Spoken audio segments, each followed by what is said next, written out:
dua kelas ini, kelas customer dan kelas member. Ada yang mau berbicara? Silakan. Oh, ini ada yang kasih ya. Oh, izin record. Iya ya, izin record. Isinya sama Pak, cuma membernya ada diskonnya. Membernya ada diskonnya. Ya, sih isinya sama. Artinya apa ya? Artinya bahwa kelas ini kelas ini memiliki kemiripan sifat ya. Kalau sifat itu biasanya kaitannya dengan atribut ya. Memiliki kemiripan sifat. Bukan perilaku ya. Kalau perilaku itu nanti metode atau operasi ya. Seperti display customer info ini itu metode atau perilaku. Ini sifat ya. Wajahnya mirip sama bapaknya gitu ya. Wajahnya mirip sama ibunya. Nah, itu namanya sebagai kemiripan sifat ya. Atau bisa jadi ini satu kelas ini bisa dikelompokkan ya. Dikelompokkan dalam suatu anggota keluarga ya yang punya garis keturunan ya, yang punya garis keturunan. Kenapa? Punya sifat yang sama, atributnya sama, ada customer ID, first name, cuma memang dia punya spesialisasinya. Ayah sama bapak wajahnya mirip, tapi kadang ada yang beda ya. Misalnya anaknya ada tai lalatnya, bapaknya nggak ada tai lalatnya ya, gitu ya. Nah, inilah konsep yang dinamakan pewarisan atau istilahnya inheritance ya. Jadi ada konsep pewarisan. Jadi kita tidak perlu mendeklarasikan metode-metode yang mirip dengan yang bawahnya ya. Jadi ini Anda bisa dihapus ya. Bisa dihapus. Jadi yang lebih spesial saja. Punya dianya saja ya yang dipakai. Ini ya. Jadi dia hanya mendeklarasikan ini. Terus yang customer ID-nya apa? Ya dia nanti merujuk kepada bapaknya. Gitu ya. Inilah namanya inheritance. Hati-hati panahnya adalah segitiga gini ya. Kemudian ini panahnya harus tidak putus-putus ya. Tapi panahnya itu adalah lurus semua ya. Nah, inilah konsep dengan inheritance. Ya. Jadi anaknya boleh pakai atribut yang ada di bapaknya. Customer disebut sebagai parent, member sebagai child. Ya. Member sebagai child. Inilah dikenal dengan konsep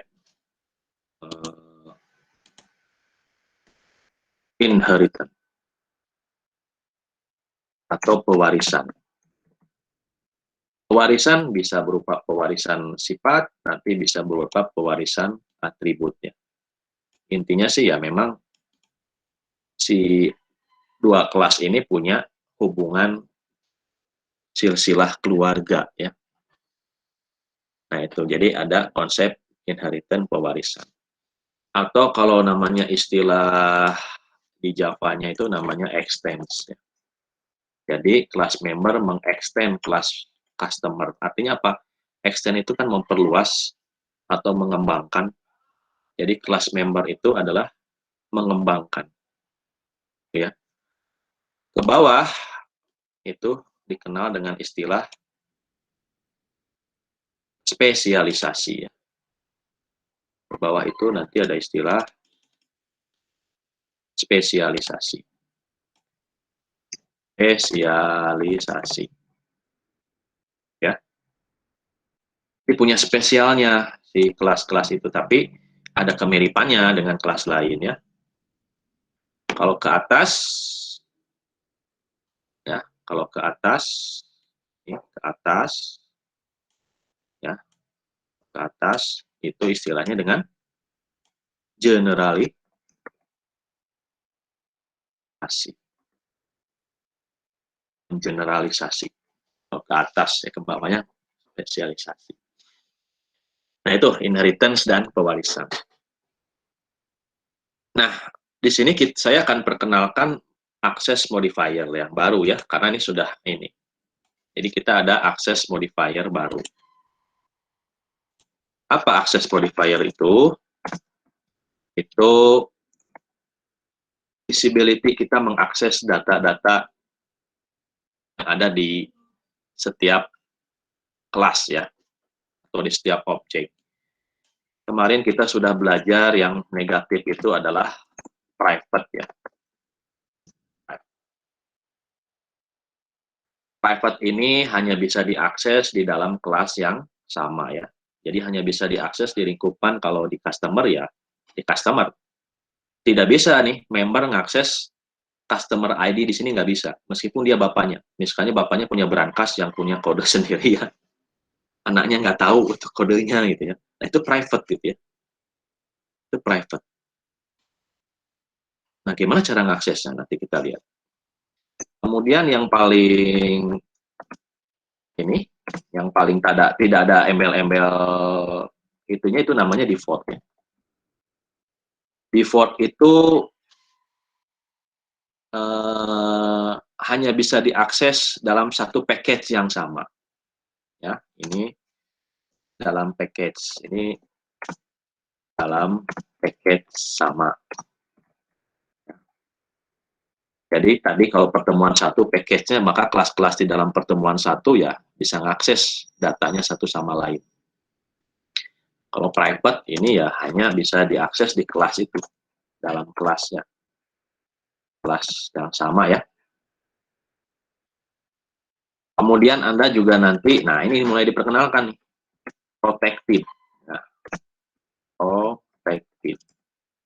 Protected ini itu oleh turunannya, diakses oleh anaknya atau turunan-turunannya ya. Jangan anaknya ya, nanti cucunya juga bisa ya, turunannya. Dan terakhir tentu plus ya, Anda sudah tahu ini public, ini diakses di mana saja. Di mana saja dan oleh siapa saja ya, oleh siapa saja. Nah, ini yang kita di mana saja dan oleh siapa saja. Tahu aja ya. Nah, inilah akses modifier sekarang lengkap, Anda ya. Lengkap. Private, analoginya kalau supaya nggak lupa, ini adalah lemari Anda lah ya, di mana Anda menyimpan kuncinya dan setiap orang tidak boleh mengakses ke situ tanpa harus izin ke Anda dulu. Nah, itu private. Ya. Default mungkin lemari yang ada di rumah Anda ya, yang tidak dikunci ya, seperti lemari piring gitu ya, yang bisa diakses tapi oleh dalam satu rumah itu, atau dalam satu package yang sama ya. Pokoknya tukang sayur nggak boleh ya, ngakses lemari piring itu ya. Begitu juga tukang bangunan meskipun berada di area rumah kita ya nggak boleh ngakses itu ya. Protected ini misalnya ya lemari yang hanya bisa diakses oleh anak-anaknya ya. Kalau default pembantu masih bisa ngakses ya. Tapi kalau protected hanya anak-anaknya. Boleh diakses itu lemari itu ya. Pembantu nggak boleh tuh si bibi ya. Itu nggak boleh ngakses lemari itu. Public ya itu ya bisa diakses oleh semua orang ya. Datang ke rumah Anda bisa buka lemari ya. Nah, contohnya apa, kursi tamu ya. Itu bisa dipakai oleh setiap orang ya yang berkunjung ke rumah Anda. Punya public. Nah, itu yang harus Anda pahami ya. Nah, kemudian di kelas ini juga bisa memiliki ya, dua kelas ini bisa memiliki nama yang sama. Oh ini sorry ya, ini seharusnya nggak ada spasi ya.